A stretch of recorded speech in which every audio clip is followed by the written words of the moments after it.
Hey guys, good morning. कैसे हो आप लोग? उम्मीद करती हूँ बहुत ही अच्छी होंगी। स्वागत है आपका हमारे channel Sanvika and mama blog में।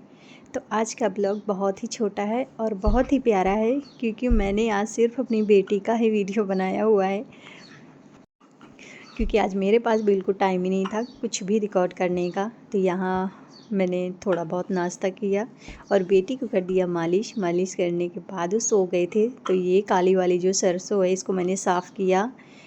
साफ़ करने के बाद मैंने एक बोरी में भर दिया, क्योंकि तेल तो बिल्कुल ख़त्म हो चुका था। तो मैंने सोचा पहले ये काम ख़त्म कर लेती हूँ, बाकी का काम फिर बाद में होता रहेगा। तो आंटी को लेकर मैं गई थी छत पे, क्योंकि हम लोग गेहूँ और जैसे चावल हो गया और काली वाली सरसों ये सब वहीं पे रखते हैं, क्योंकि नीचे रखो तो बहुत ज़्यादा धूल आ जाती है। तो वहीं साफ़ करके फिर वहीं रख देते हैं, जो भी काम होता है फिर नीचे लेकर आ जाते हैं। तो फिर मैंने यहाँ पे नहाया, बाकी का काम किया और बेटी को थोड़ी सी कर रही हूँ सफाई। और मैंने सोचा कपड़े इनके थोड़ा सा पहना देती हूँ। बहुत ज़्यादा ही सच में ये परेशान करती, कभी कभी इतना खुश हो जाती है, रोती तो बिल्कुल भी नहीं है। और जब भी मेरी आंटी बोलती है ना कि निशा तुम्हारी बेटी ना बिल्कुल भी नहीं रोती है, सच में बहुत प्यारी है, अगर रोती होती ना तो तुम कुछ भी कोई काम नहीं कर पाती। तो मैंने भी कहा था कि ये तो सही कह रहे हो आंटी, बाबू बिल्कुल भी नहीं रोती है, सच में इतना टाइम हो जाता है।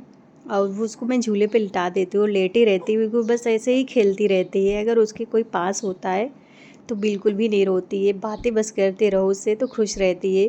और सानवी का बाबू तो इतनी समय सच में उसके तो पीछे ही पड़ी रहती है, उसको इतना ज़्यादा अच्छा लगता है, उसको गोदी में ले लेगी और बहुत प्यार करती है सच में अपनी बहन को वो। और वन्नू है यहीं मेरे पास, तो उसकी भी आवाज़ आ रही है। सच में वो इधर उधर पूरे बेड पे चली जाती है, घूमती रहती है। मुझे बहुत ज़्यादा इनका ध्यान रखना पड़ता है। तो जैसे मैं उससे बात करती रहती हूँ बहुत ज़्यादा ही खुश होती है।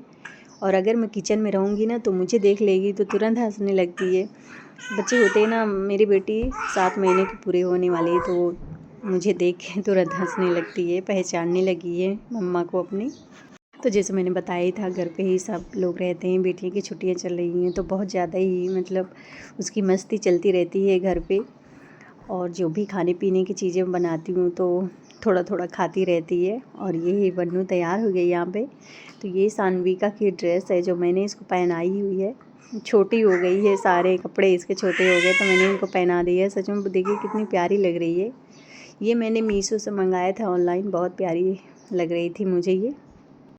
देखिए सानवी का बाबू ने बिल्कुल भी नहीं पहना था, उसको अच्छा ही नहीं लगता है, तो मैंने इसको ही पहना दिया था कि कोई बात नहीं, मेरी ये बेटी पहनेगी। तो काम ख़त्म करने के बाद मैं आ गई खाना खाने। तो खाने में दाल चावल रोटी सब्ज़ी यही सब जो डेली बनता है, तो यही बनाया हुआ था। तो मैं जा रही हूँ अब खाना खाने के लिए, फिर बेटी को थोड़ी देर के लिए सुला दूँगी। तो आज का ब्लॉग बस यहीं तक, मिलते हैं अगले ब्लॉग में। अपना ध्यान रखिए, बाय बाय।